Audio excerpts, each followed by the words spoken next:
Hey everybody, it's Trish, and this is another edition of Scrapbooking with Trish. Only today I'm going to show you how to use a template. The first thing that you're going to want to do is to open up your template. Just go to File and wherever you have your template saved, open it from there. And then once you have your template opened, uh, you want to open the photos that you're going to be using.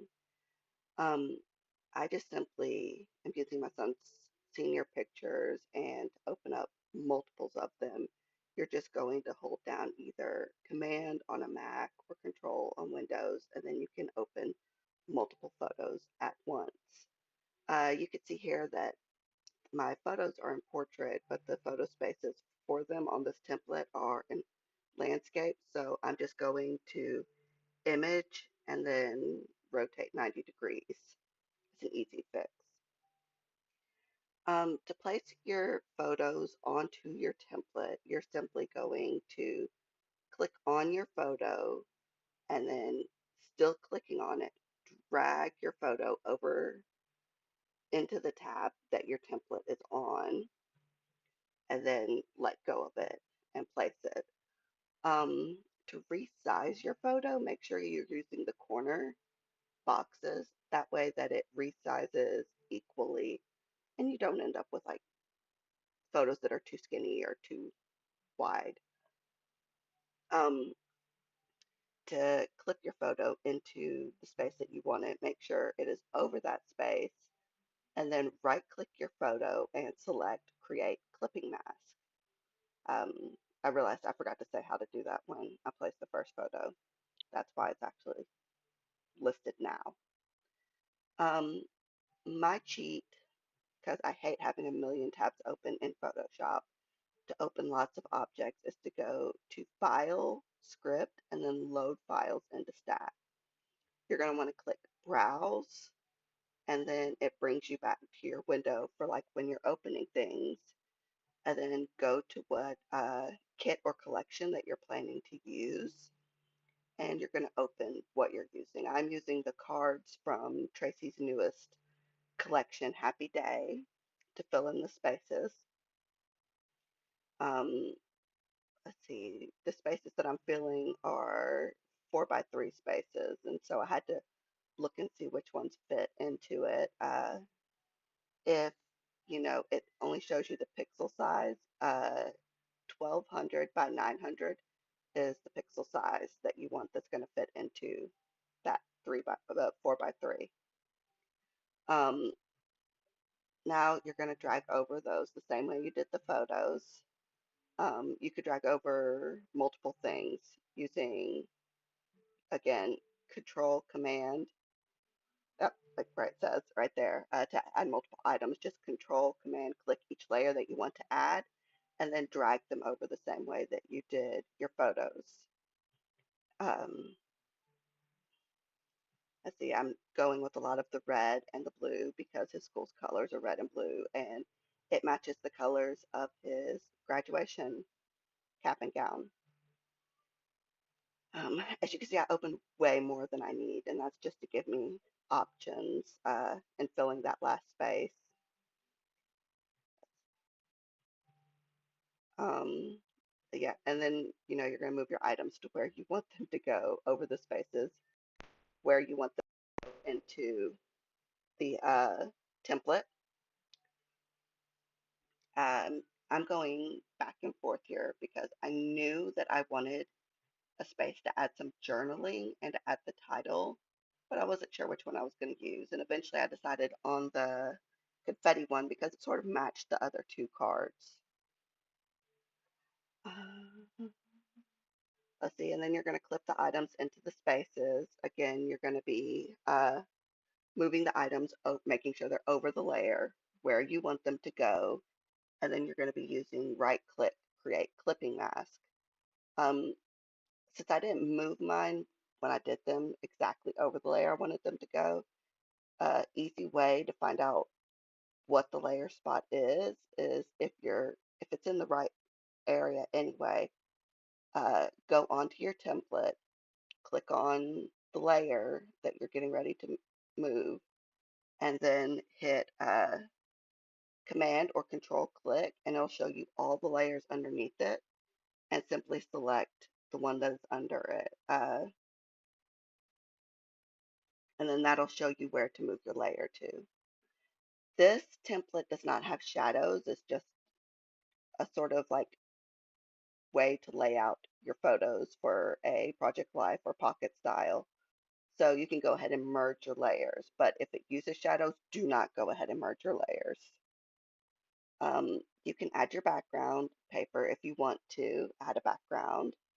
Uh, just open up the paper from the collection that you want to use. I picked the rainbow diagonal stripe, uh, which just as an example paper, because I generally don't add backgrounds to these type of layouts. But if you wanted to, this is how you do it. You just open your paper, drag it to your layout, and then you're gonna move it to where it needs to go on the layout. Like I looked at this and I was like, no, that's way too busy. Uh, and so I just simply went and I opened another plain paper, the yellow paper, and moved it. And I was like, well, still a little busy for me. I'm not big on all those primaries together. So I ended up placing a white fill layer, and then I used the marquee tool to make a smaller so that some of the rainbow shows, but it's mostly white. Let's see. Now we are going to open page elements. Sorry for the cut there. I realized that I forgot to record part of that. But you're going to open your page elements again using load files and to stack so you don't have a million tabs open. And again, just go through, I'm still using the Happy Day collection, and just go through and either command or control click as you're clicking all the elements that you want to use, and that will let you select multiple at a time. Um, when you're using load files into stack, make sure that you're clicking browse. Uh, if you just click open or OK, it's not going to do anything. And as you can see, it's loading all of those layers into one, whereas otherwise you'd have like 20 or 30 layers, and it could be so hard to navigate. Um, if you're adding a bunch of layers that are right next to each other, you can click the first one and then hold down Shift and then go down to the last one like I did with Celebrate. Otherwise, again, when adding multiple layers, just use Control or Command and then click all the layers that you want to use and then drag them over to the tab with your template.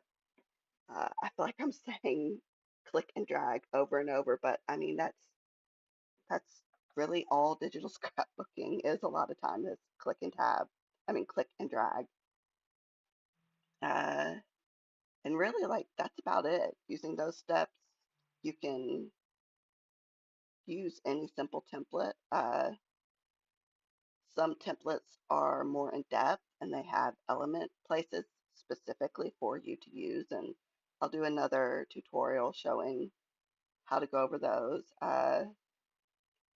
I'm just more comfortable using templates like this that really only have spaces for your papers and cards and photos.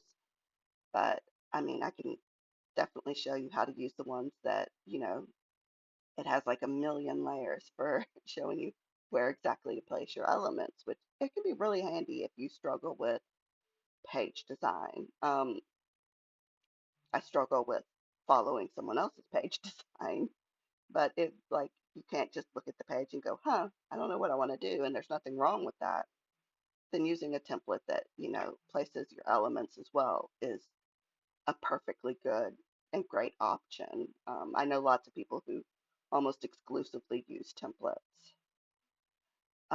Let's see, I've placed all of the elements, and since the template I'm using does not use shadows or anything, I'm adding shadows to it. Um, Photoshop comes with standard shadows already in it. These are shadows that I have created and saved over the years, but the basics, you know, they'll be fine also. Or if you don't want to add shadows, you do you. Let's see. As you can see, I ended up adding more stuff. I added the title, I added some paint and some text, and there you go. There's my page. I hope that this tutorial helped you. Again, I use the newest collection from Tracy Reed called Happy Day. There's also a free with purchase over at Sweet Shop that you can get called Happy Birthday. The template that I used was from her Stitched Grids collection. Uh, and I hope this helped you.